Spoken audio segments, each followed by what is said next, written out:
মদিনার এক কোণে ছিলেন একজন সাহাবী নারী। তিনি ছিলেন অত্যন্ত সৎ, পর্দাশীল ও আল্লাহর ভয়ে কান্নারত। কিন্তু জীবনের প্রতিটি দিন ছিল তার জন্য কষ্টে ভরা। গৃহে অভাব, অনাহার আর মানুষের তাচ্ছিল্য সব মিলিয়ে জীবন তার কাছে কঠিন হয়ে উঠেছিল। তবুও তিনি কখনো অভিযোগ করতেন না।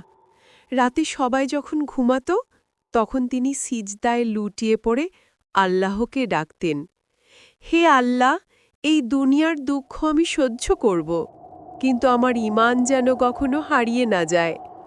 তুমি আমাকে এমন এক জীবনসঙ্গী দাও যে আমাকে তোমার পথে সাহায্য করবে।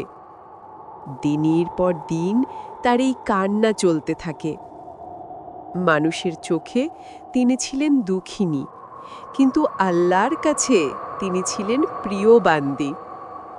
একদিন রাসূলুল্লাহ সাল্লাল্লাহু আলাইহি ওয়াসাল্লাম তার ধৈর্য ও ঈমানের কথা শুনলেন। তিনি বললেন, যে বান্দা দুঃখ কষ্টে ধৈর্য ধারণ করে আল্লাহ তাকে দ্বিগুণ পুরস্কার দেন। কিছুদিন পর আল্লাহ তার দোয়া কবুল করলেন। তাকে এমন এক চরিত্রবান সাহাবীর সাথে বিবাহ দিলেন যিনি ঈমান, চরিত্র ও ভালোবাসায় ছিলেন অনন্য। স্বামী তাকে কখনো কষ্ট দিতেন না, বরং প্রতিদিন নামাজে একসাথে দাঁড়াতেন, কুরআন তেলাওয়াত করতেন আর দুঃখের দিনে সান্ত্বনা দিতেন।